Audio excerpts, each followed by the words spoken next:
Hello dear friends, let's talk about problems of Citroen Saxo. Inside the Citroen Saxo, however, there is not much room. The driver's position is not the best. It is difficult, for some impossible, to find the ideal position behind the wheel. The seat and steering wheel are not adjustable in height, and the pedals are moved to the left, and all this requires getting used to. The instrument panel looks cheap, although the vents are interestingly placed. Back support could have been done better. The trunk is very small and there is not enough room on the back bench either. On top of this, the seats are flat and very uncomfortable for longer journeys. On the plus side, it is excellent for short city tours.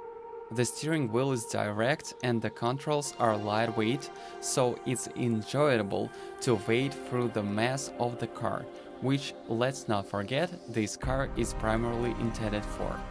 Watch if you can avoid the smallest 1.1 gasoline. The performance is not satisfying, even in the city and especially on the hills. The 1.4 is a much better choice. The average consumption is the same anyway, just under 6 liters of unleaded petrol. What is the best choice is the 1.6 VTR, which with its 100 horses pulls this toddler perfectly. There is a stronger VTS with 120 horsepower, but not very common on the street. These stronger engines also consume more than 8 liters when driven a little more heavily. Not to forget the 1.5 diesel that pulls well and consumes less than 5 liters on average. However, it is very noisy. Like its predecessor and cousins, the Citroën AX and the Peugeot 106, the Saxo is very enjoyable to drive. It is nimble in curves and maneuverability, and its handling is easy and precise. According to numerous test drivers, stability and road holding are at a satisfactory level, except for the more pronounced crosswind effect on which Saxo is quite sensitive. Drivers accustomed to Citroën vehicles will also feel at home behind the wheel of this car. The shape and layout of the controls are based on Saxo's peers of the same brand, larger models Xarsa and Xantia.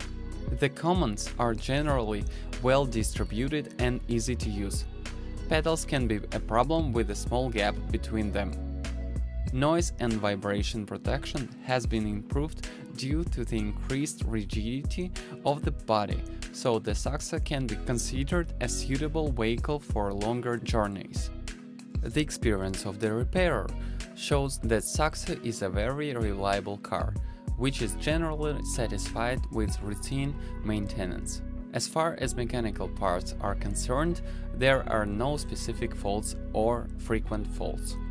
When buying used vehicles, you should be careful with the cars that have been damaged, because if the repair is improper and unconscious, subsequent return to a satisfactory condition can eject a larger amount from your wallet. This, when it comes to the Citroen Saxo, is especially true of the front suspension trap, which could otherwise be designated as a critical point, though this is more a consequence of using the vehicle on bad or unfortunately roads than alone quality. Diesel is very sensitive to fuel quality, which is why in our conditions the oil supply pump is often damaged. Generally, problems can be made by electronics.